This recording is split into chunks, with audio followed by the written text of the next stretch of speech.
அனைவருக்கும் வணக்கம்.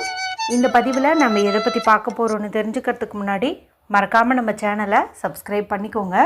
பக்கத்தில் இருக்கிற பெல் பட்டனையும் கிளிக் பண்ணிவிட்டு ஆளுங்கிற ஆப்ஷன் கொடுத்துட்டிங்கன்னா நான் போடுற வீடியோக்கள் எல்லாமே மிஸ் ஆகாமல் நோட்டிஃபிகேஷனில் வந்துடும். இந்த பதிவு மிகவும் முக்கியமான பதிவு, அனைவரும் தெரிந்து கொள்ள வேண்டிய ஒரு பதிவு அப்படின்னே சொல்லலாம். எதை பற்றிய பதிவு அப்படின்னு பார்த்திங்கன்னா, இது வரைக்கும் உங்களுடைய வாழ்க்கையில் நீங்கள் எத்தனையோ விதமான கஷ்டங்களை அனுபவிச்சுட்டு இருந்திருக்கலாம். அது பண கஷ்டமோ மன கஷ்டமோ அல்லது உடம்புல அடிக்கடி முடியாமல் போயிட்டு ஏதாவது மருத்துவ செலவுகள் பண்ணிகிட்ருக்கிறீங்க, அதிகமாக நோயினால் தாக்கப்பட்டிருக்கீங்க அப்படின்னாலும் சரி, எப்படிப்பட்டதாக இருந்தாலும் சரி. அதே போல் பிரம்மன் உங்களுடைய தலையெழுத்தில் நீங்கள் வாழ்க்கையில் இப்படி தான் கஷ்டப்படுவீங்க, உங்களுக்கு எந்த நல்லதுமே நடக்காது அப்படிங்கிற மாதிரி எழுதியிருந்தால் கூட அந்த தலையெழுத்து எல்லாம் மாற்றக்கூடிய ஒரு அற்புதமான முறை குறித்து தான் இந்த பதிவில் நம்ம பார்க்க போகிறோம். எல்லாருமே அவசியமாக இதை செய்யுங்க. உங்கள் வாழ்க்கையில் இருக்கிற அத்தனை விதமான கஷ்டங்களும் சூரியனை கண்ட பனி போல் விலகும் அப்படின்னே சொல்லலாம். நம்மளுடைய வாழ்க்கையில் தீராத கஷ்டம் இருக்குது அப்படிங்கும்போது நம்ம பெருமாளை எண்ணி ஏகாதசி நாட்களில் விரதம் இருக்கிறது, வழிபாடு செய்கிறதெல்லாம் நமக்கு பலனை கொடுக்கும் அப்படின்னு சொல்லுவாங்க. அப்படி ஏகாதசி வழிபாடு செய்ய முடியலினாலும் கூட அதுக்கு நிகரானது, அதை விட பல மடங்கு சக்தி வாய்ந்ததுன்னு சொல்லக்கூடிய விஷ்ணுபதி புண்ணிய காலத்தில் நம்ம பெருமாள் வழிபாடு செய்கிறதுங்கிறது எல்லா விதமான நற்பலன்களையும் நமக்கு கொடுக்கும்னு சொல்லுவாங்க. இந்த விஷ்ணுபதி புண்ணிய காலம் அப்படிங்கிறது என்னென்னா, சூரிய பகவான் ஸ்திர ராசியில் நுழையும் போது, அதுவும் பார்த்திங்கன்னா தமிழ் மாதத்தில் ஒரு 4 மாதம் இருக்குது, அதனுடைய முதல் தேதி தான் நுழையும். அந்த நாளை தான் நம்ம விஷ்ணுபதி புண்ணிய காலம் அப்படின்னு சொல்லுவோம். என்னென்ன மாதங்கள்னு பார்த்திங்கன்னா, வைகாசி, ஆவணி, கார்த்திகை, மாசி. அதன்படி பார்க்கும்போது பிப்ரவரி மாதத்தின் 13ஆம் தேதி, மாசி மாதத்தின் முதல் தேதி வெள்ளிக்கிழமை அன்னைக்கு இந்த விஷ்ணுபதி புண்ணிய காலம் அப்படிங்கிறது நமக்கு அமைஞ்சிருக்குது. இதில் என்ன சிறப்புன்னு பார்த்திங்கன்னா, என்ன சிறப்பு இல்லைன்னு கேட்கலாம், அந்தளவுக்கு சிறப்பு இருக்குது. முக்கியமானது என்ன அப்படின்னு பார்த்திங்கன்னா, அன்னைக்கு வெள்ளிக்கிழமை நாளாக இருக்குது. வெள்ளிக்கிழமைங்கிறது மகாலட்சுமி தாயார் வழிபாட்டுக்கு உரிய ஒரு நாள்னு சொல்லலாம். அவங்க பார்த்திங்கன்னா பெருமாளுடைய திருமார்பில் வாசம் செய்கிறவங்க. கரெக்டாக பெருமாளுக்குரிய இந்த விஷ்ணுபதி புண்ணிய காலம் அன்றைக்கி நமக்கு அமைஞ்சிருக்குது. அடுத்தது என்ன சொன்னேன், ஏகாதசியை விட பல மடங்கு சக்தி வாய்ந்ததுன்னு சொன்னேன் இல்லையா? அன்றைக்கி பாருங்களேன், ஏகாதசி திதியும் நமக்கு அமைஞ்சிருக்குது. பொதுவாகவே வெள்ளிக்கிழமை நாளில் ஏகாதசி திதி வந்துச்சு அப்படின்னா அந்த நாளை நம்ம மிஸ் பண்ணிடவே கூடாது. கண்டிப்பாக வழிபாடு செய்யுங்க, பணவரவுக்கான பரிகாரங்கள் செய்யுங்க, உங்களுக்கு பலன் கிடைக்கும்னு நான் தொடர்ந்து வீடியோக்களில் சொல்லிகிட்டு இருப்பேன். இந்த முறை நமக்கு மாதத்தின் முதல் தேதி, அதே போல் அந்த நாளில் இந்த ஏகாதசி திதி, அதுவும் வெள்ளிக்கிழமை, அதுலேயும் இந்த விஷ்ணுபதி புண்ணிய காலம் எல்லாமே நமக்கு ஒருங்கே அமைஞ்சிருக்குது அப்படின்னு சொல்லலாம். சரி, இந்த விஷ்ணுபதி புண்ணிய காலம் அப்படிங்கிறது நாள் முழுக்க இருக்குமா அப்படின்னு பார்த்தீங்கன்னா, நாள் முழுக்க இருக்காது. இது கரெக்டாக நம்மளுக்கு வெள்ளிக்கிழமை அதிகாலை, அதாவது பின்னிரவு 1:30 காலை 10:30 வரைக்கும் இருக்கும். இந்த நேரம் தான் பார்த்திங்கன்னா விஷ்ணுபதி புண்ணிய காலம். உங்களுக்கு இன்னொரு கூடுதல் தகவலையும் நான் சொல்கிறேன். இப்போ நீங்கள் ஸ்ரீரங்கம் சைடு இருக்கிறீங்க அப்படிங்கும்போது நீங்கள் விஸ்வரூப தரிசனம் அப்படிங்கிறது இப்போ பெருமாள் கோவிலில் அதிகாலை 3 மணியிலிருந்து 6 மணி வரைக்கும் அல்லது 4 மணியிலிருந்து 6 மணி வரைக்கும் அப்படிங்கிற மாதிரி நடக்கும். ஏன்னா அந்த நேரத்தில் நம்ம தரிசனம் பண்ணுறதுங்கிறது நல்லதுன்னு சொல்லுவாங்க.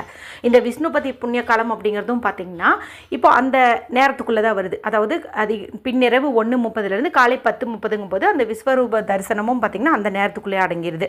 இப்போ நீங்கள் இந்த ஒரு நாள் நீங்கள் போயிட்டு தரிசனம் பண்ணிட்டு வந்தீங்க அப்படிங்கும்போது உங்களுக்கு ரெட்டிப்பு பலன் கிடைக்கும். விஸ்வரூப தரிசனம் பார்த்த பலனும் கிடைக்கும், விஷ்ணுபதி புண்ணியகாலம் வழிபாடு செஞ்சதற்குண்டான பலனும் கிடைக்கும். அந்த சைடு யாராவது இருந்தீங்க அப்படிங்கும்போது கண்டிப்பாக போயிட்டு இந்த ஒரு வாய்ப்பை பயன்படுத்திக்கோங்க. அது மட்டும் இல்லாமல் மாதத்தின் முதல் தேதி அன்னைக்கு, அதுவும் வெள்ளிக்கிழமை நாளில் நம்ம இது மாதிரி கோவிலுக்கு போகிறது, தரிசனம் பண்ணுறது எல்லாமே கோடான கோடி புண்ணியத்தை கொடுக்கும், நம்மளுடைய தலையெழுத்தையே மாற்றும் அப்படின்னு சொல்லலாம். சரி, இப்போ டைமிங் தெரிஞ்சுக்கிட்டீங்க, நாளும் தெரிஞ்சுக்கிட்டீங்க. என்ன பண்ணணும் அந்த நாளில் அப்படின்னு பார்த்திங்கன்னா, காலையில் சீக்கிரமாக எழுந்து குளிச்சுக்கோங்க. தலைக்கு குளிக்கிறது அப்படிங்கிறது நல்லது. அடுத்தது உங்களால் முடிஞ்ச நிவேதனம் பண்ணுங்கள். சர்க்கரை பொங்கல் அல்லது பாயாசம் அல்லது துளசி கலந்த தீர்த்தம் ரெடி பண்ணிக்கிட்டிங்கன்னா கூட ஓகே தான். இப்போ வீட்டில் பெருமாளுடைய படம் இருந்ததுங்கும்போது இந்த படத்தை நீங்கள் தூய்மைப்படுத்திட்டு நாம கட்டி இருக்குது இல்லையா, அதை வச்சு ஒரு நாமம் போட்டு குங்குமம் வச்சு விடுங்க. இல்லைன்னா சந்தன குங்குமமாவது நீங்கள் வச்சுடுங்க. மறக்காமல் துளசி இலைகளால் படத்தை அலங்காரம் செஞ்சுக்கோங்க. இப்போ வீட்டிலேயே நீங்கள் ஓம் நமோ நாராயணாய அப்படிங்கிற மந்திரத்தை சொல்லி வழிபாடு செய்கிறது அப்படிங்கிறது சிறப்பு. உங்கள் ஊரில் பெருமாள் கோவில் வந்து இருக்குது, அதுவும் கொடிமரத்தோடு இருக்கக்கூடிய பெருமாள் கோவில் இருக்குது. அப்படிங்கும்போது அங்கே நீங்கள் போகும்போது மறக்காமல் துளசி மாலை வாங்கிட்டு போங்க. கூடவே வெள்ளை நிற பூக்கள் ஏதாவது வாங்கிட்டு போங்க. வெள்ளை நிற நந்தியாவட்டையோ அரளியோ அல்லது முல்லைப்பூ, மல்லிப்பூ, ரோஜாப்பூ, இந்த மாதிரி ஏதாவது ஒன்று வெள்ளை நிறப்பூ. ஏன்னா வெள்ளை நிறம்ங்கிறது பெருமாளுக்கு ரொம்ப பிடிக்கும்னு சொல்லுவாங்க. இது வந்து 27 எண்ணிக்கையில் வாங்கிட்டு போங்க. போன உடனேயும் கொடி மரத்துக்கிட்டே நின்றுக்கோங்க. போய் நின்றுட்டு உங்களுடைய கோரிக்கையை வந்து முன் வச்சுருங்க. முன் வச்சுட்டு இப்போ கோவிலை வந்து ஒரு முறை அப்படியே கருவறையோடு சேர்த்து சுற்றி வாங்க. வரும்போது இந்த கொடிமரத்துக்கிட்ட ஒரு பூவை சமர்ப்பணம் பண்ணுங்கள். ஓம் நமோ நாராயணாய அப்படிங்கிற மந்திரத்தை சொல்லிவிட்டு சுற்றி வாங்க. 2வது முறை வலம் வாங்க. 2வது பூவையும் இந்த மந்திரத்தை சொல்லி கொடிமரத்துக்கிட்ட சமர்ப்பணம் பண்ணுங்கள். இப்படி 27 முறை கொடிமரத்தோடு சேர்த்து கருவறையும் நீங்கள் சுற்றி வரணும். ஒவ்வொரு முறை சுற்றி வரும்போதும் ஓம் நமோ நாராயணாயனுங்கிற மந்திரத்தை சொல்லிவிட்டு ஒவ்வொரு பூக்களையாக வந்துட்டு நீங்கள் சமர்ப்பணம் பண்ணணும். மொத்தம் 27 பூக்கள் வந்து நீங்கள் சமர்ப்பணம் பண்ண மாதிரி இருக்கணும். அதன் பிறகு நீங்கள் கருவறையில் போயிட்டு பெருமாளை பார்த்து உங்களுடைய கோரிக்கையை மறுபடியும் வந்துட்டு முன் வச்சுக்கோங்க. இப்போ கோவில் இல்லை அப்படின்னு நினைக்கிறவங்க வீட்டிலேயே இந்த மந்திரத்தை சொல்லி 27 பூக்களை பெருமாளுடைய பாதத்தில் வந்துட்டு நீங்கள் சமர்ப்பணம் செய்யலாம். இந்த மாதிரியும் வந்துட்டு நீங்கள் பண்ணலாம். என்ன அன்றைக்கி மாதத்தின் முதல் தேதியாக இருக்குது, ஏகாதசி திதியாகவும் இருக்கிறதுனால முடிஞ்ச அளவுக்கு நம்ம கோவிலுக்கு போயிட்டு வழிபாடு செய்கிறதுங்கிறது சிறப்பு.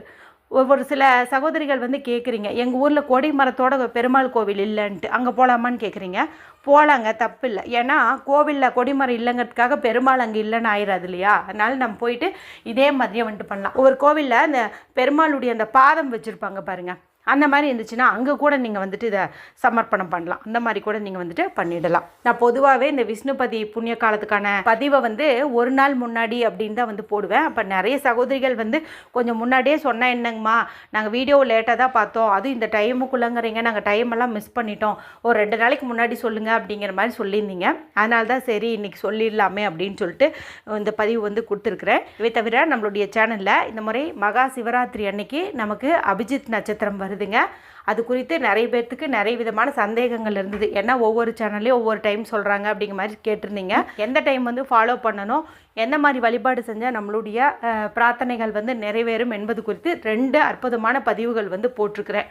அதனுடைய லிங்க்கை எண்டு ஸ்க்ரீனில் கொடுக்குறேன். பார்க்காதவங்க பார்த்து பயன்படுத்திக்கோங்க.